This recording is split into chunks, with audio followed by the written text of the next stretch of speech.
Quando a segunda temporada de A Casa do Dragão chegou ao fim recentemente, muita gente não ficou feliz. O carro-chefe da HBO para 2024 era uma das séries mais aguardadas do ano, mas assim que acabou o último episódio da temporada, não demorou para surgirem as primeiras reações online com um sentimento geral de decepção. Especialmente porque muitos consideraram o desfecho um baita de um anticlímax, sem entregar nada da grande batalha que vinha sendo prometida nos capítulos anteriores. Mas, para além disso, muitos sentiram também que a temporada como um todo foi frustrante, com acusações de ter sido somente encheção de linguiça, uma enorme volta em círculos para retornar ao mesmo ponto do começo. E eu não concordo totalmente com essas críticas. Eu não classificaria essa temporada como ruim de forma alguma, nem acho que foi tudo uma perda de tempo. Mas eu sinto sim que, infelizmente, o programa levou um baque dessa vez, sem conseguir alcançar o alto nível de qualidade estabelecido na primeira temporada, que eu elogiei tanto no meu vídeo dedicado a ela em 2022. E se isso aconteceu, foi principalmente por causa de um grande erro. O programa esqueceu a sua forma de ser épico. E eu não tô falando só de faltar grandes batalhas e mais momentos bombásticos. Eu tô falando do épico no sentido ainda mais profundo, o épico atrelado às tradições narrativas de clássicos literários e cinematográficos, que foi o que fez a primeira temporada ter uma identidade tão própria e parecer a rainha das séries de fantasia da atualidade. Mas então, o que aconteceu? Como foi que A Casa do Dragão desaprendeu a ser épica? O último capítulo dessa nova temporada de A Casa do Dragão já começou a causar antes mesmo da exibição oficial, porque dias antes dele ir ao ar, vários pedaços desse capítulo foram vazados na internet. Felizmente os spoilers não se alastraram demais, só que um vazamento grave como esse só reforça como hoje em dia é importantíssimo cuidar da segurança virtual. E se você se preocupa com a sua segurança na internet, você precisa conhecer o NordVPN, que são os patrocinadores do vídeo de hoje. Já pensou se a sua vida online, seus arquivos, suas atividades, tudo fosse monitorado por gente mal intencionada que quer te prejudicar? Então, nessas horas o NordVPN pode ser o protetor do seu reinado, porque o serviço deles preserva a sua privacidade online. Basta um clique e pronto, ele esconde o seu IP, que é a identidade do seu aparelho quando ele se conecta na rede. E isso te ajuda na proteção contra ataques virtuais e contra monitoramento das suas atividades online. Não vão conseguir saber o que você tem acessado ou o que você tem assistido, por exemplo. Nem mesmo vão saber a sua localização exata, porque com o NordVPN você consegue se conectar à internet por meio de servidores espalhados no mundo inteiro. E isso, inclusive, traz um benefício extra para os fãs de filmes e séries. Porque quando você se conecta com um servidor em outro país, você ganha acesso aos conteúdos que estão travados para aquela região específica. Vai que você quer preencher o vazio depois de A Casa do Dragão com um filme de fantasia que você sempre quis ver, mas que está disponível em streaming somente nos Estados Unidos. Pois com o NordVPN você pode dar um clique na bandeira desse país e pronto, agora você está com uma conexão americana. Então agora sim você consegue ver aquele filme mesmo estando aqui no Brasil. E você pode fazer isso com centenas de países diferentes, e isso expande muito o leque de filmes e séries que você pode ver online. E aí, se interessou? Então você pode usar o meu link, nordvpn.com/entreplanos. Se você for através dele e assinar o plano de 2 anos, você ganha acesso a 4 meses adicionais, e isso com um baita de um desconto. E você pode experimentar sem medo, porque o NordVPN te dá garantia de reembolso de até 30 dias, caso você mude de ideia. Mas lembrando, você só consegue aquele preço promocional usando o meu link, hein? Então você já pode clicar nele aqui embaixo na descrição ou no primeiro comentário fixado para assinar o NordVPN e ter muito mais segurança na sua vida online. Antes de explicar o que exatamente fez a segunda temporada de A Casa do Dragão desapontar, vale um aviso meio óbvio, mas importante. Eu vou ter que dar spoilers da temporada inteira, beleza? Ok, então vamos começar lembrando de tempos melhores, quando lá em 2022 acabou a primeira temporada de A Casa do Dragão. Eu lembro que fiquei admirado com a maneira como o programa trouxe de volta tudo o que se esperava de uma história de Game of Thrones, ao mesmo tempo em que criava uma cara muito única para si mesma. Especialmente pela forma como o programa usou os saltos temporais para avançar vários anos de trama num piscar de olhos, o que trouxe um senso grandioso de escala histórica, enquanto víamos um evento chocante atrás do outro, com inúmeras reviravoltas e com direito a momentos explosivos que deixaram o público ansioso para a segunda temporada. Mas aí veio essa parte 2 e a sensação foi a de que o programa pisou no freio com força. tudo ficou menos dinâmico. Ao invés de termos mudanças constantes nas vidas dos personagens centrais, a gente passou uma temporada inteira vendo a Rhaenyra basicamente confinada num castelo, enquanto o marido Daemon também passou o tempo todo confinado em outro castelo, perambulando por Harrenhal em meio a alucinações enquanto faz maquinações políticas egoístas. E do outro lado, não foi tão diferente assim, com a Alicent também passando a maior parte do tempo sendo jogada pra lá e pra cá no palácio pelos próprios filhos. Beleza, é inegável que os 3 personagens passaram sim por mudanças significativas. A Rhaenyra descobre o quanto ela ainda é subestimada pelos aliados, o que a obriga a experimentar com ideias novas e a reforçar a autoridade com mais punho de ferro. O Daemon aprende uma baita lição de humildade e amadurece ao aparentemente deixar o próprio egoísmo de lado. E a Alicent é talvez a que mais se transforma. Ela começa a temporada como aquela mãe que manipula as marionetes no poder. Mas com o avançar dos episódios, mais e mais ela é deixada de lado pelas pessoas que ela ama, até chegar num ponto em que ela só quer largar tudo e viver longe da guerra. E se para isso for necessário ela sacrificar um dos seus próprios filhos, que seja. Todas essas mudanças são bem trabalhadas ao longo da temporada, fazendo a gente entender como cada personagem chega no seu novo estágio emocional lá no último episódio. E como eles terminam a temporada diferentes do que eram no começo, eu não consigo enxergar que esses episódios foram uma perda de tempo ou pura encheção de linguiça. Mas, ainda assim, quando a gente compara com a temporada anterior, tudo isso parece ser umas migalhinhas de desenvolvimento. Antes, a gente acompanhava esses personagens passando por várias mudanças significativas. O fim da infância e a perda da inocência, as relações de carinho que se amarguraram, as alianças que se fortaleceram em casamento, a descoberta da sede de poder, as traições, o luto, a ira. Já na segunda temporada, cada um desses 3 personagens centrais teve o seu desenvolvimento resumido a somente uma mudança significativa, que foi sendo esticada e esticada ao longo dos 8 episódios. E o mesmo se aplica aos outros personagens centrais, que tiveram basicamente uma mudança importante só na temporada. Ser traído pelo irmão, virar o novo regente, fazer cagada atrás de cagada para virar mais humilde, ser esnobado pelo próprio neto. E aí eu pergunto, essas migalhas são melhor do que nada? São. Mas elas não emocionam nem envolvem a gente da mesma forma de antes, quando esses personagens passavam por tantas mudanças cruciais num ritmo tão intenso. Além disso, foi muito chamativa nessa segunda temporada a diminuição de momentos explosivos. Na primeira, você tinha várias cenas chocantes do jeito que Game of Thrones nos ensinou a esperar com esse universo. Mortes violentas, combates horrendos, surpresas que nos deixavam revoltados, instantes grandiosos que pareciam sacudir Westeros. E a segunda temporada começa parecendo que vai continuar assim, já que o primeiro capítulo traz um assassinato perturbador do filho de Aegon. Mas dali em diante, a maior parte dos eventos mais tensos ficam só legaizinhos, sem nunca causar muito impacto. Opa, uma luta entre gêmeos? Ok, mas nada demais.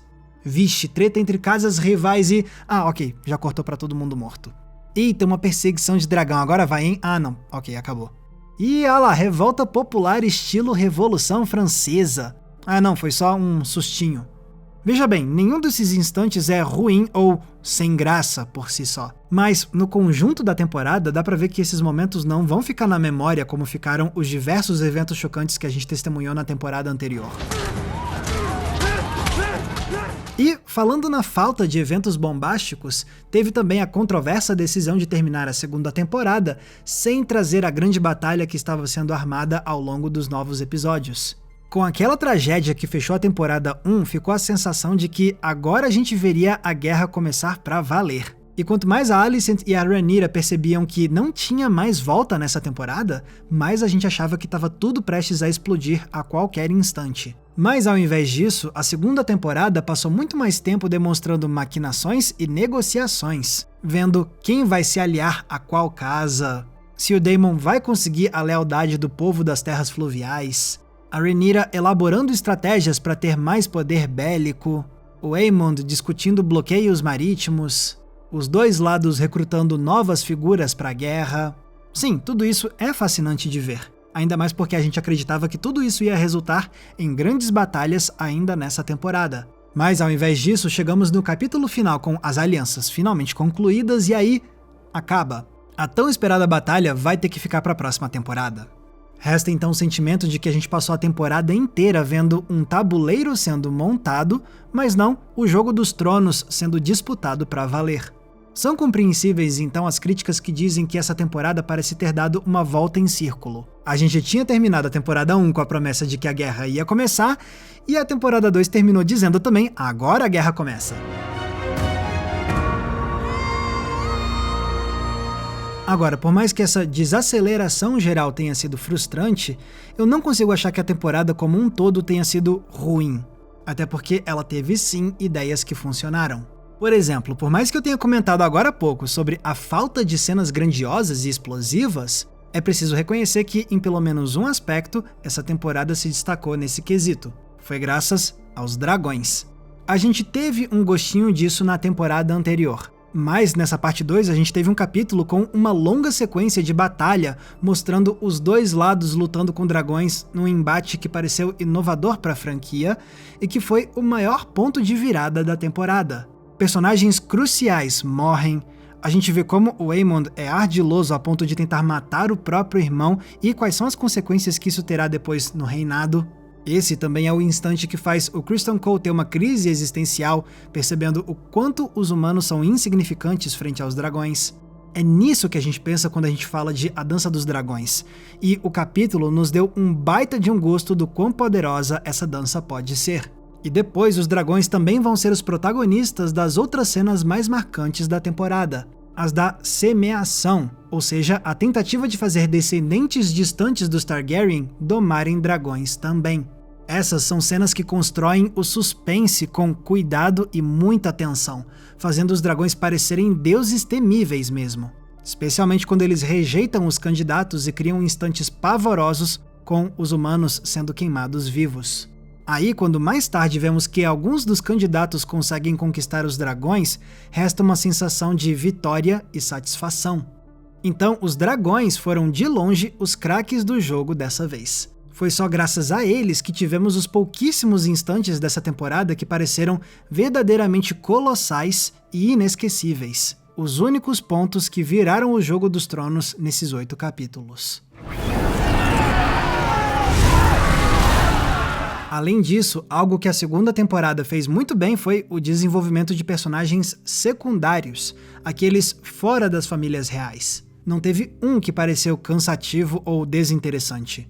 Homens como Hugh, Ulf, Adam, Aelin e Simon Strong não só desempenharam seus papéis estratégicos e políticos, como pareceram personalidades únicas, com cada um travando as suas próprias batalhas pessoais, muitas delas com dramas tocantes. Então, quando você vê eles ascendendo em importância, você comemora, porque você se apegou a eles.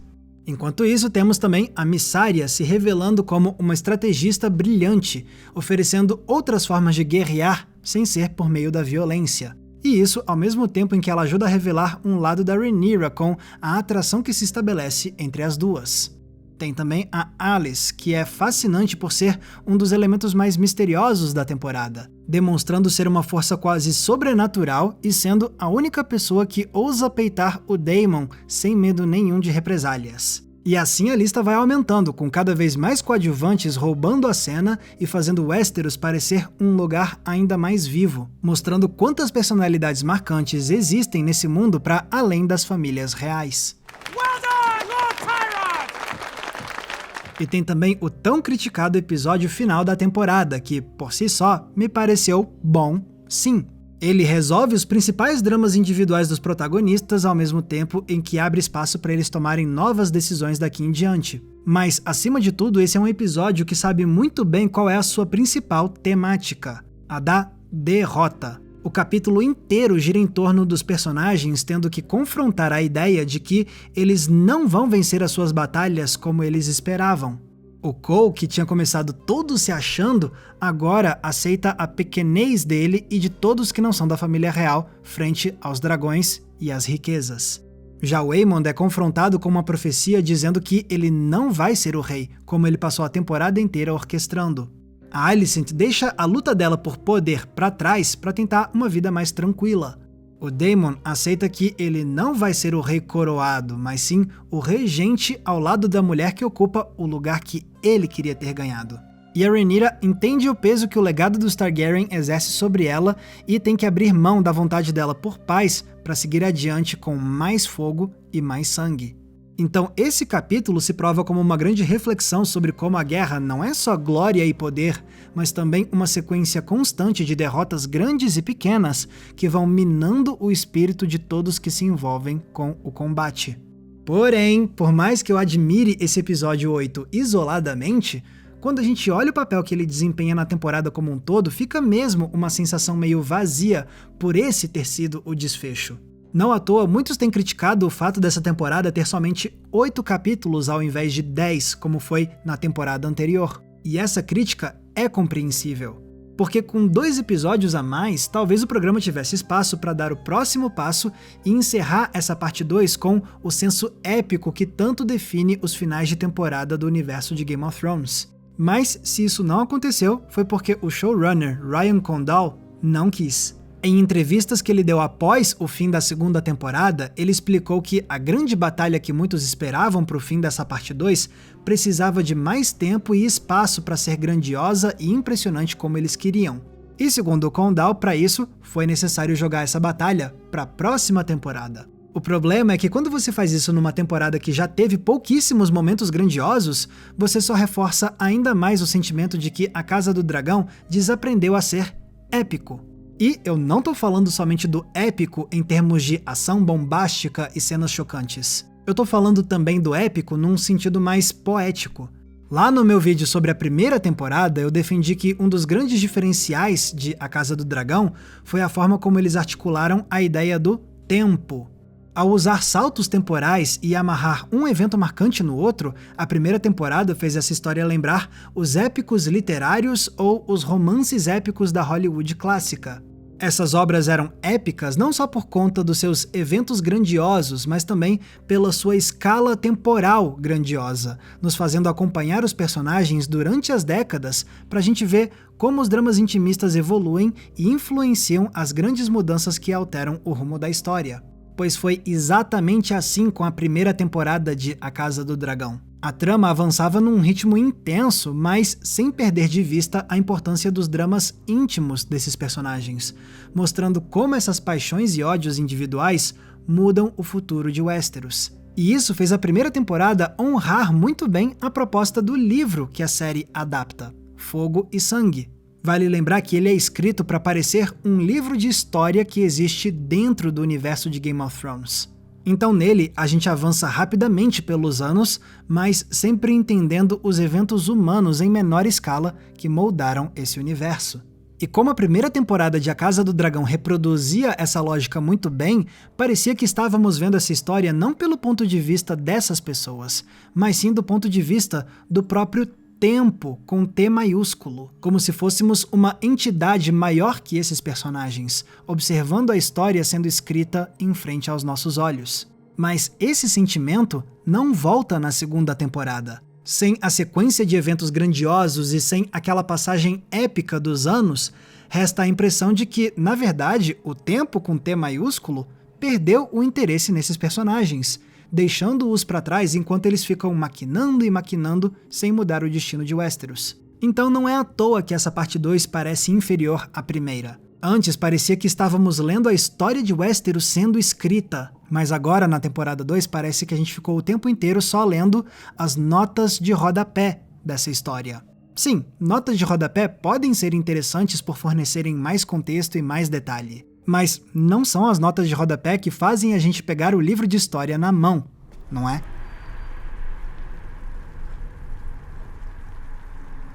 Então, no fim das contas, será que eu considero que a segunda temporada de A Casa do Dragão foi um desastre completo? Não, de forma alguma. Ela ainda me parece uma boa temporada, porque ela trouxe uma narrativa intimista e envolvente, com mudanças importantes para os arcos dos personagens. Mas a questão é que não foi só isso que fez a série ser tão boa na primeira temporada.